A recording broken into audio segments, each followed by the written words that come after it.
Olá, está no ar o Pod Brasil, podcast do Brasil Salomão.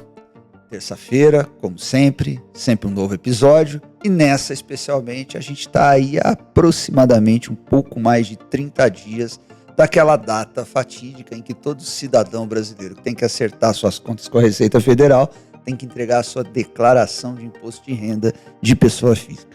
Esse é o tema do nosso bate-papo de hoje. Eu, aqui ao lado do meu companheiro de bancada, Dr. Rodrigo Forcinetti, estamos recebendo aqui com muito prazer Dr. João Domingos, que já é veterano aqui do Pod Brasil, já esteve aqui umas 2 ou 3 vezes com essa, e o Dr. Danilo Marques, que é a primeira vez que participa conosco, mas está debutando aqui no Pod Brasil, nossos sócios da área tributária, que vão trazer informações e que trouxeram os achados arqueológicos aqui para mostrar para os nossos espectadores de como era o imposto de renda há uns 20, 30 anos atrás. Prazer receber vocês, sejam bem-vindos. Eu vou deixar com o Rodrigo para dar as boas-vindas e a gente já entrar no assunto, porque sempre, todo ano, tem muita dúvida a respeito do que fazer na declaração de imposto de renda.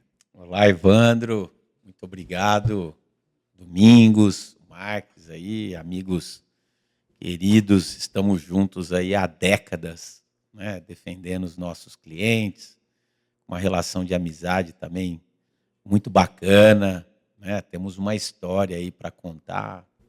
A gente poderia gravar um podcast para contar uma série, inúmeras delas aqui, mas a gente cumprindo até um papel social, eu acho que há muitos anos, sempre que estamos aí nas vésperas da entrega da declaração de imposto sobre a renda das pessoas físicas, né? No Brasil nós temos aí os 2 regimes, né? E a gente presta esse serviço para a sociedade, né?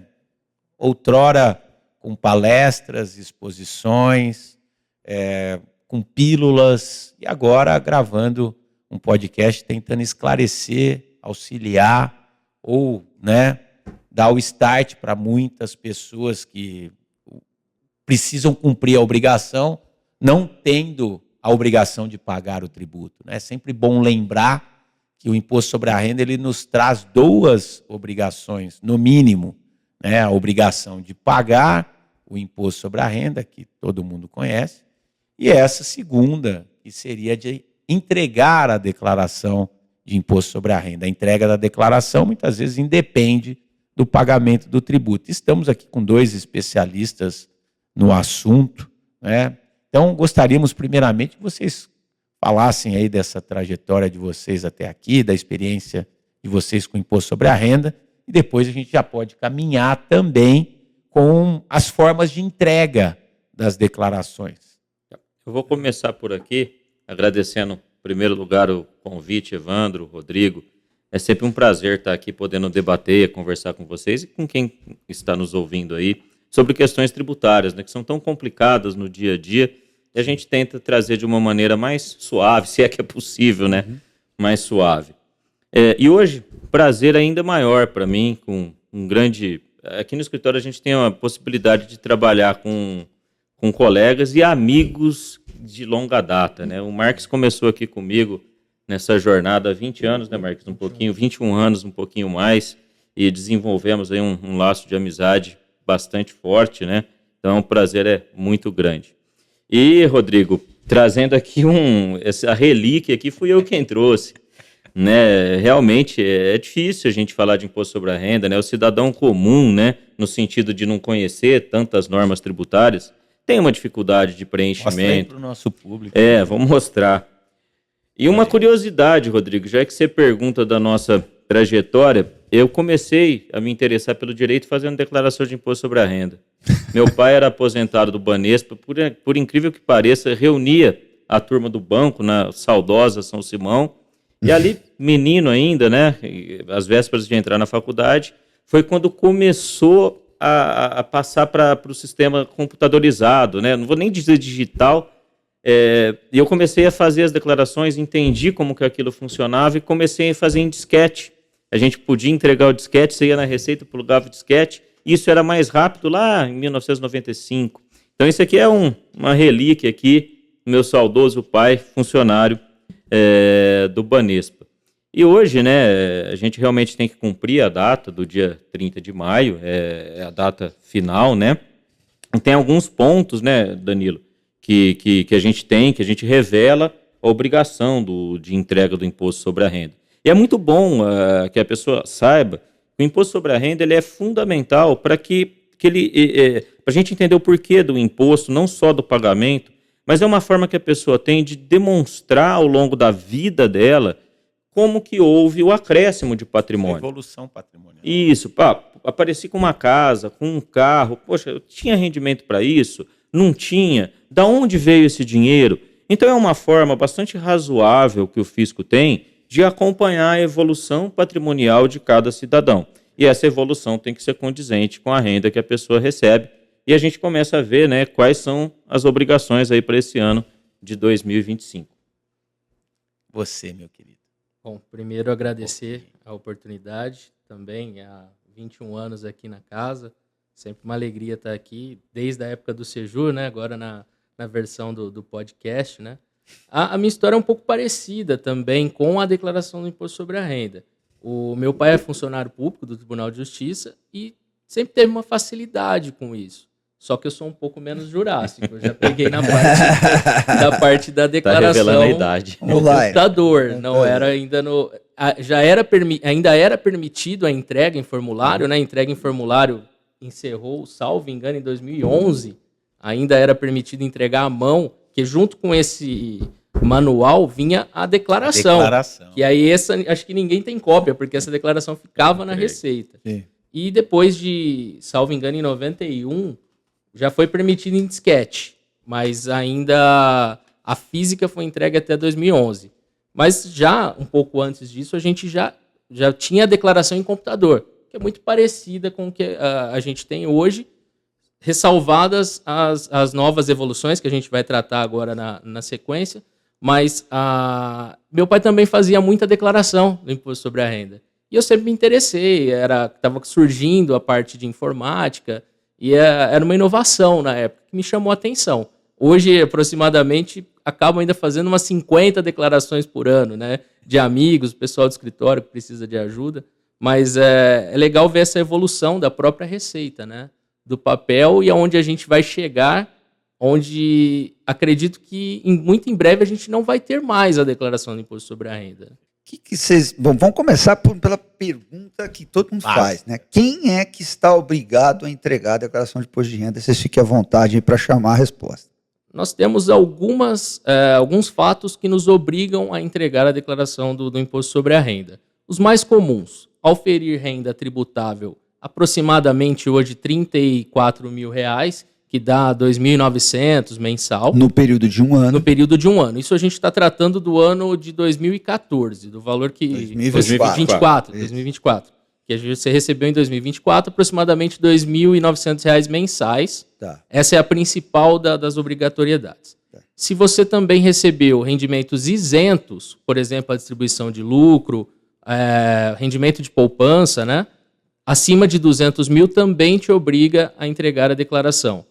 Se passou a condição de residente no Brasil antes de 31 de dezembro de 2024, também é obrigado a entregar. Produtor rural também, que tem renda acima de 170 mil aproximadamente, e quem tem patrimônio acima de hoje R$ 800 mil. Tá? Salvo algumas exceções, por exemplo, quem tem um cônjuge, se os bens estão declarados, né? Então teria que analisar dos dois em conjunto, mas em regra seriam essas as minhas obrigações. E também quem teve ganho de capital. Quem teve ganho de capital são as principais obrigatoriedades. Independentemente do valor e independente se houve ganho. Se eu tinha a obrigatoriedade de preencher a declaração de ganho de capital, eu também tenho que entregar a declaração. Isso que eu gostaria de destacar, né? Mas eu estou desempregado há 2 anos, minha empresa está complicada, eu não tive ganho no ano passado, não tive ganho no ano retrasado. Sou obrigado a entregar a minha declaração, prestar contas ao fisco? Depende. Então, exato. Por exemplo, se você tiver um patrimônio superior a R$ 800 mil, você é obrigado, sim, a entregar a sua declaração. Você não vai ter que pagar nada, mas você precisa prestar contas ao E tem pessoas que entregam também, Rodrigo, pela necessidade Isso. de você provar que você tem rendimentos, né? Para você fazer uma prova para um Financiamento empréstimo, no um banco. financiamento bancário. Então é uma condição, né? E é importante se atentar para a questão da distribuição de lucro, né? Porque as pessoas muitas vezes têm uma empresa de pequeno porte, de médio porte, ela se esquece que às vezes o contador está, né, para aquilo que vai para ela, vai a título de distribuição de lucro. Então, se você tem uma empresa, é sócio de uma empresa, você tem que checar com a sua contabilidade se houve distribuição de lucro para você acima de R$200 mil. Importante a sua ressalva, Evandro, até para o MEI.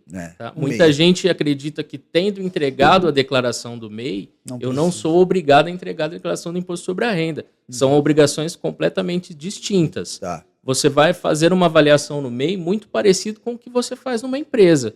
Se você tem direito à distribuição de lucro, se você recebeu a título de prolabore, o MEI ele se equipara a uma empresa.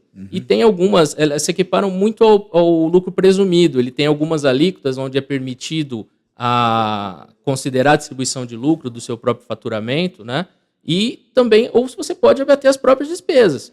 Por exemplo, hoje é muito clássico, né, no MEI, o motorista de aplicativo. Então, também é importante que ele faça um planilhamento de todos os gastos, porque não é todo o valor que vai entrar que vai ser considerado renda. Então, também o MEI, a gente queria chamar a atenção, também tem que tomar cuidado, porque ele pode sofrer uma multa por não entrega. Hoje a Receita tem cancelado o CPF, né, para quem era obrigado a entregar e não entrega. Então pode trazer um grande prejuízo. Que uma coisa é o DAS-MEI, né? Outra coisa é a obrigação do Imposto sobre a Renda, que é muito semelhante ao que a pessoa física tem. Então as condições que você tem para entregar são exatamente as mesmas. Eu vou só lembrar uma questão aqui do ganho de capital, né? O que é o ganho de capital? Um exemplo básico. Você comprou um imóvel, por exemplo, lá em 2000. Ele é registrado, ele é contabilizado pelo valor histórico. E você não pode, via de regra, atualizar. E quando você vende agora por R$1 milhão, você vai ter uma diferença de 100 para 1.900.000. Esses 900 é base de cálculo do ganho de capital. E ele tem que ser recolhido até 30 dias após, né? O efetivo ganho. O efetivo ganho. Então, e na declaração agora você tem que informar esse ganho de capital. Mas são dois recolhimentos distintos. Ele é apurado distintamente, inclusive, dentro da declaração. E quais as formas de entrega? Porque nós temos algumas modalidades. Quais as formas e suas características de entrega de declaração? Rodrigo, assim, o que a gente tem visto hoje, a mais comum, é você baixar o sistema da Receita Federal e você preencher os dados. Mas hoje a gente tem a declaração pré-preenchida, que confesso para você, eu sou fã da declaração pré-preenchida, que te evita, se você tiver atenção, uma série de erros que você pode cometer. Por exemplo, o valor que a fonte pagadora te informa, que ela te manda um documento chamado DIRF, né, que informa o tanto que você recebeu. Então, quando vem a pré-preenchida, você tem uma chance menor de errar. Só que a pré-preenchida também te dá uma obrigação de conferir, né? Porque não é uma certeza que aquilo está certo. A declaração pré-preenchida, assim como a declaração que você baixa os sistemas da Receita, ela puxa as informações que já estão no sistema. Então, ela facilita muito para cada ano você seguir com a sua apresentação de declaração com os valores, bens, direitos, obrigações que você já tem ali.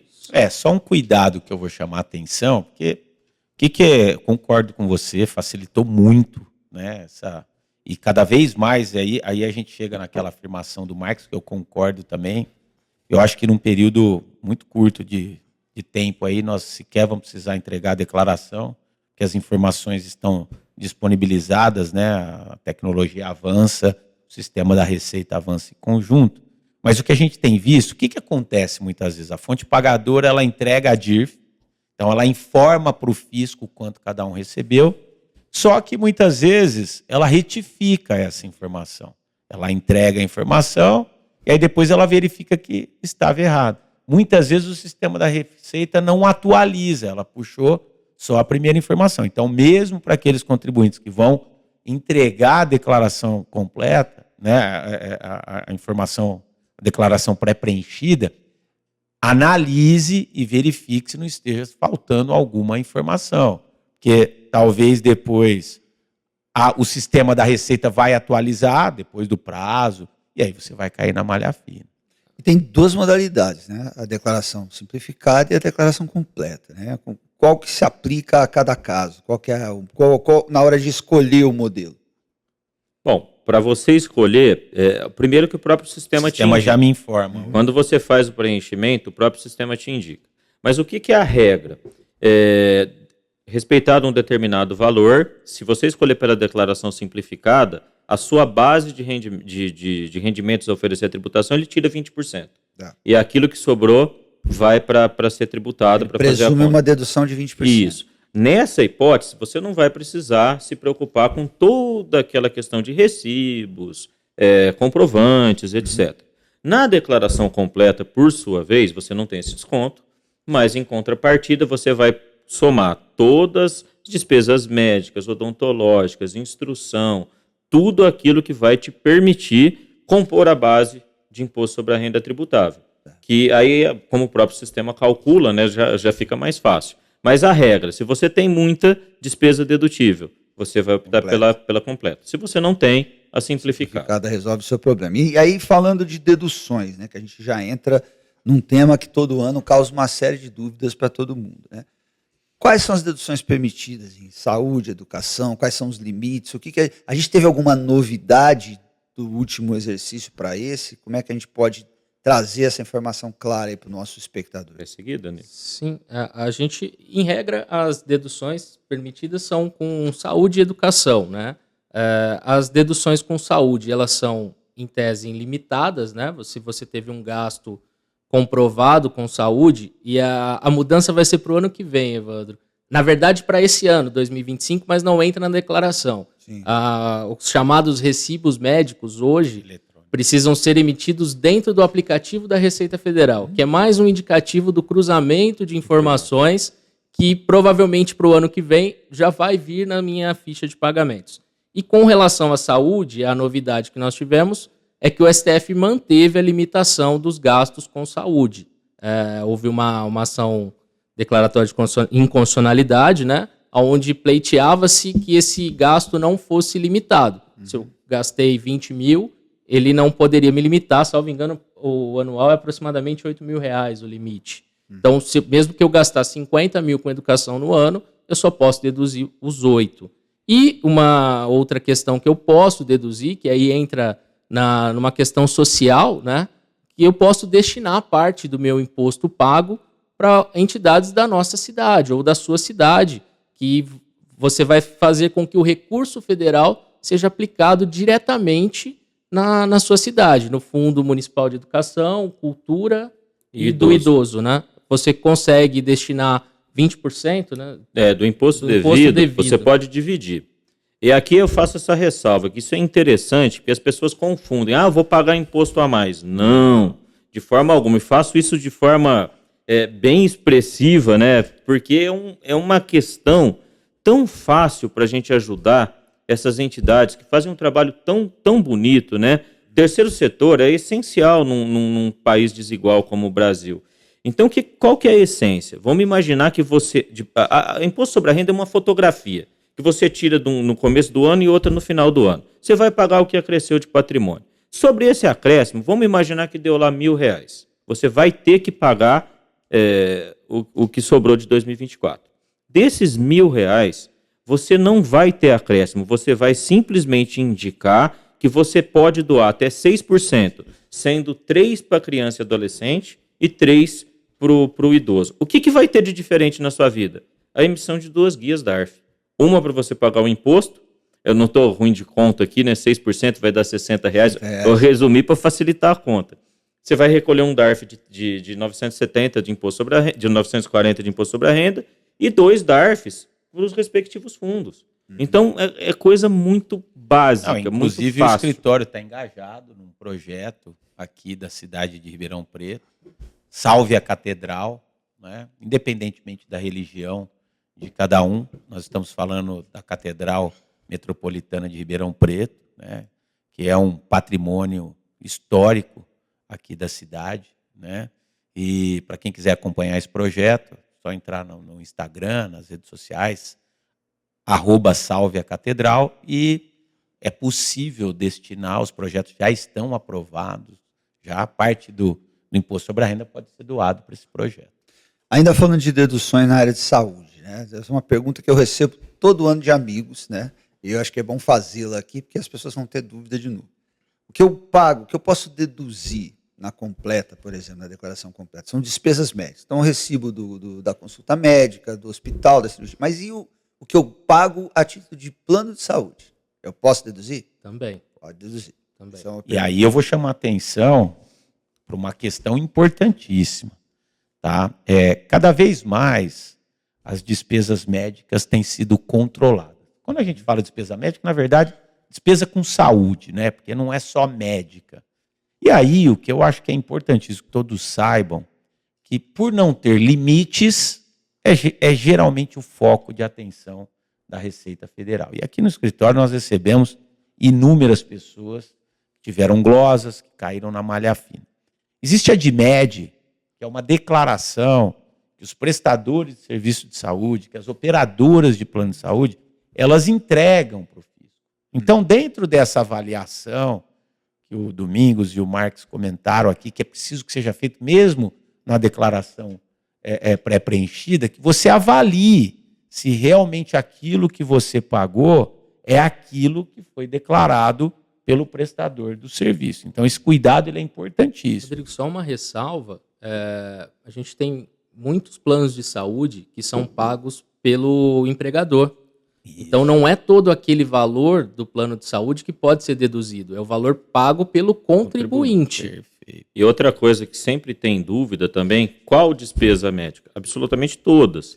A gente já teve consultas aqui sobre questões estéticas, né? Antigamente até tinha uma discussão, mas hoje acho que essa discussão está superada. São todas as despesas médicas, desde que devidamente comprovadas. Psicólogo, dentista. Odontólogo. Agora, outro ponto importantíssimo, e aí vocês cuidam de vários processos administrativos nessa linha, não é só guardar a nota fiscal, não é só guardar o recibo. O que a gente tem visto nas fiscalizações, é importantíssimo você guardar a prova do pagamento, né? Guardar o PIX, guardar a transferência que foi feita. Muitas vezes, a depender do tratamento que foi realizado, até a realização do tratamento, provas da realização do tratamento, que com certeza pode ser objeto de discussão. É que antigamente, Rodrigo, e infelizmente, né, a gente pode dizer, existiam alguns profissionais que tinham aquela prática de vender recibo, né? Uma conduta condenável. Então, a Receita, a partir desse histórico de alguns contribuintes, são casos realmente isolados, né? A Receita realmente sempre fiscalizou um pouco mais, teve um olho mais clínico para essas questões, né? Mas decorre desse fato e com a crescente utilização da tecnologia, cada vez menos, né?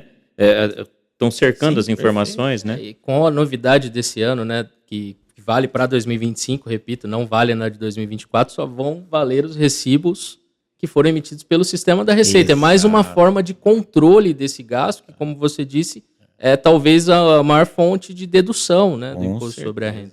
Com certeza.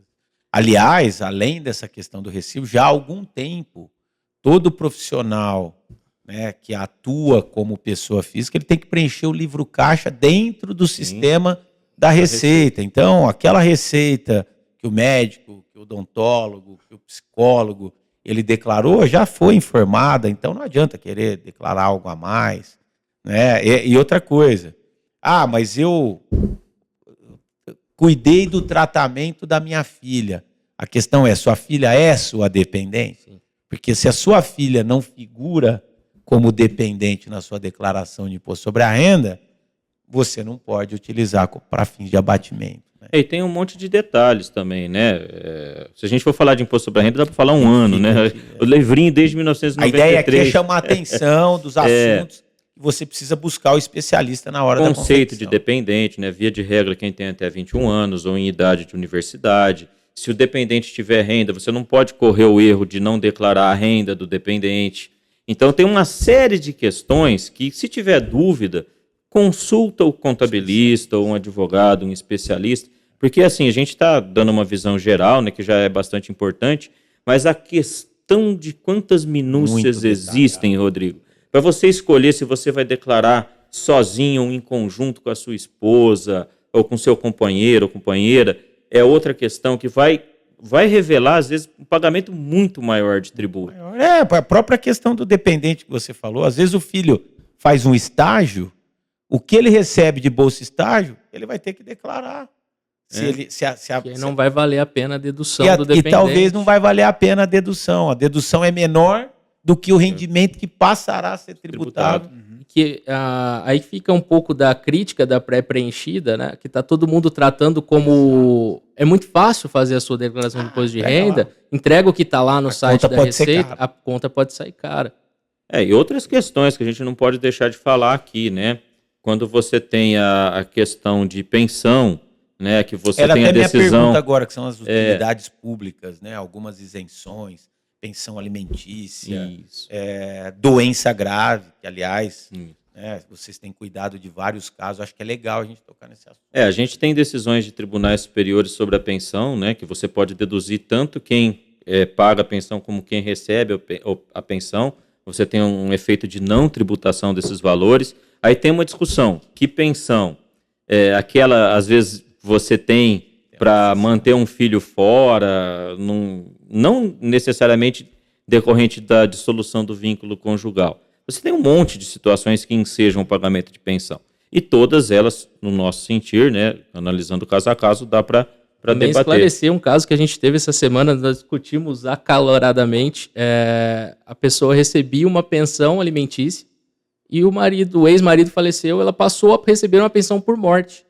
Aí ela deixa de ser isenta e passa a ser tributada. Olha aí. São algumas questões assim que nos chamam a atenção no dia a dia, que acontecem e que vale a pena a gente ressaltar. Mais uma vez, não é fácil o preenchimento da declaração.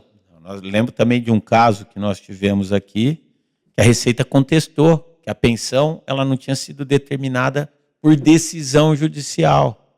Detalhe, foi feito um acordo, né? Então esse acordo foi homologado.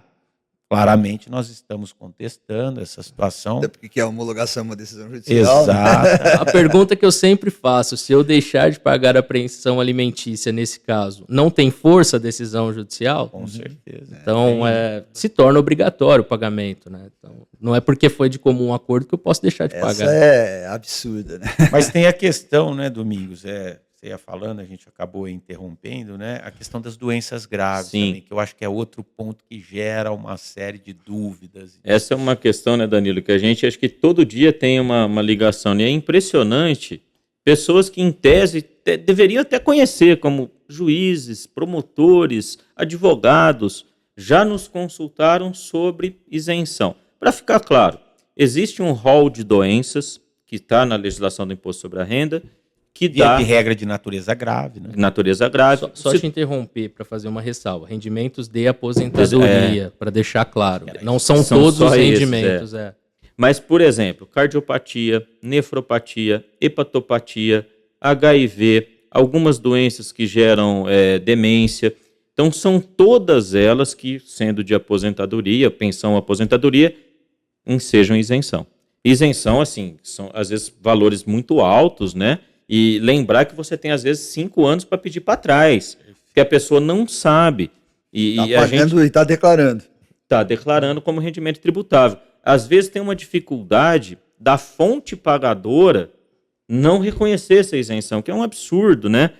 Agora a gente tem decisão sobre previdência privada, reconhecendo que essa isenção também vale para a previdência privada. Enfim, são situações que podem ensejar até mesmo, além do não pagamento, né, recuperação de tributos, que as pessoas que nos procuraram aqui pagaram, aliás, 10, 15 anos indevidamente porque não conheciam. Então também, né, a gente fala muito de cidadania fiscal, né? Essa é uma questão que deve ser levada a conhecimento. E quanto mais pessoas tiverem acesso a essa informação, repassar.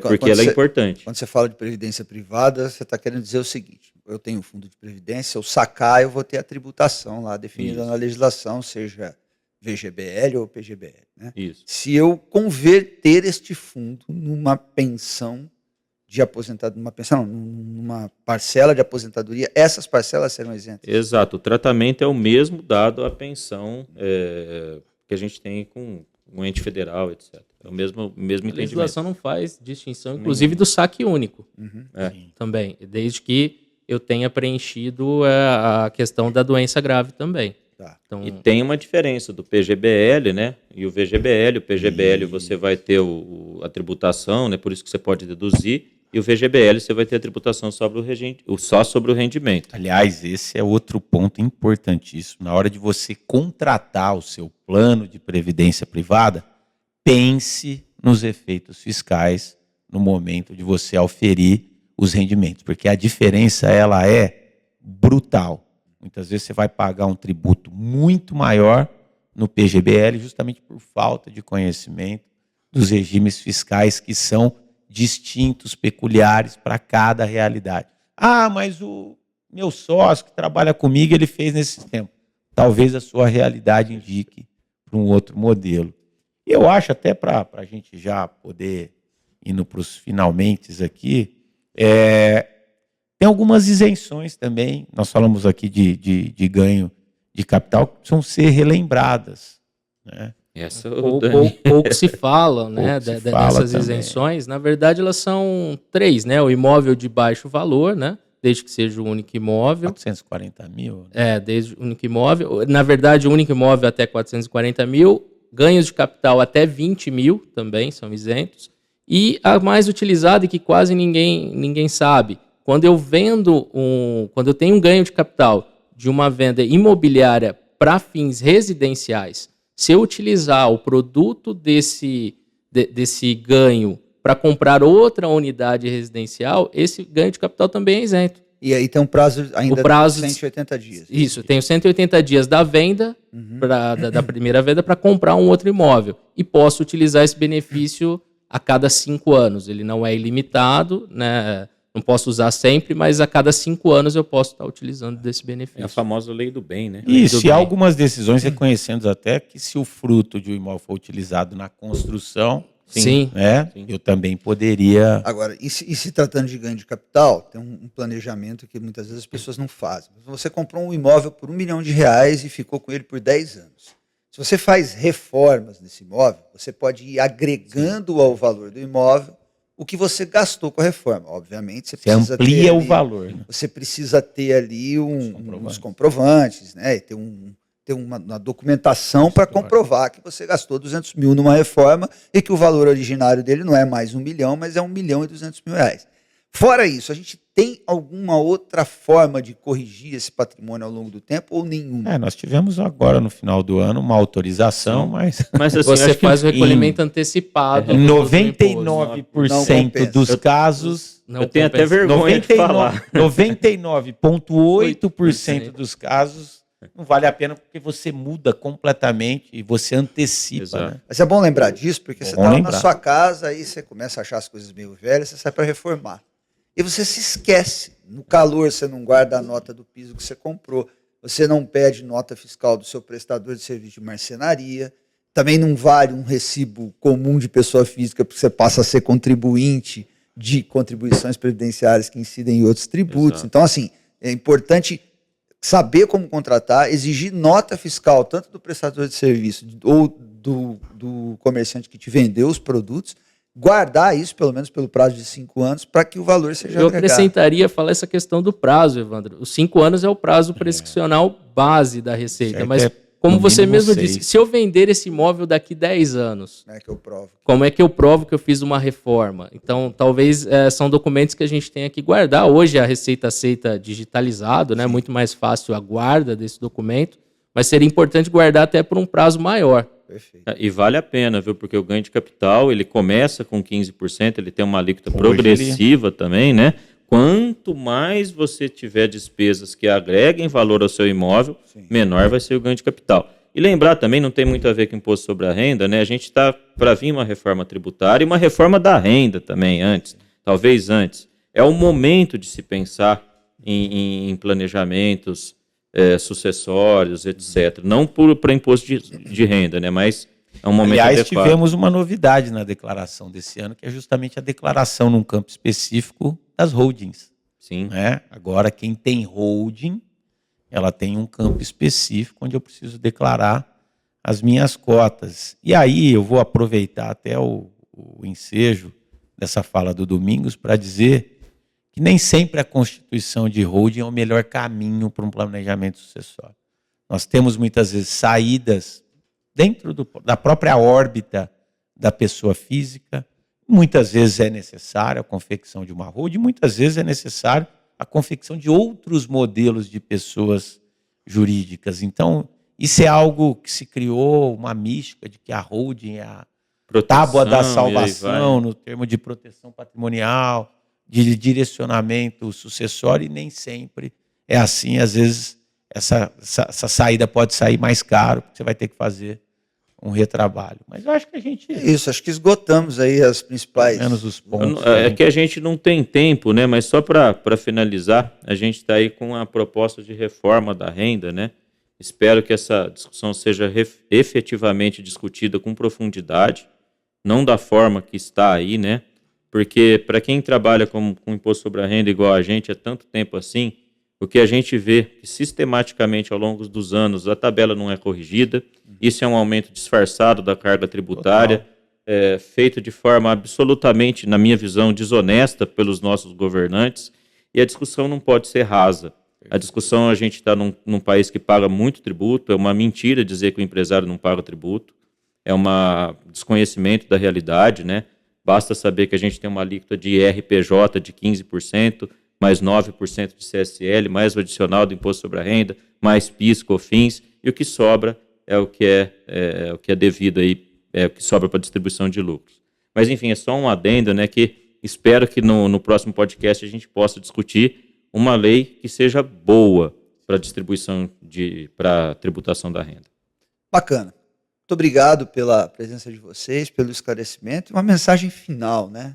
Essa complexidade demanda sempre um assessoramento técnico, seja de um contabilista experiente, que conheça a legislação, seja de um advogado tributarista que entenda do assunto e que possa te ajudar a tirar dúvidas, porque sempre tem um olhar que precisa ser feito de uma maneira adequada num país como o nosso, em que pagar tributo, além de ser oneroso, é difícil porque é muito complexa a entrega da declaração e o cumprimento das obrigações acessórias. Eu passo para você, Rodrigo, para a gente encerrar o nosso podcast e seguir em frente aí com os nossos espectadores. Domingos, Marques, muito obrigado aí, não só pelo trabalho que vocês vêm desempenhando aí há décadas em prol dos nossos clientes, né, numa área tão árdua, tão complexa, né, e fica aí o convite para um retorno em outras ocasiões, onde a gente possa aí discutir pontos específicos, como o Domingos mencionou, né?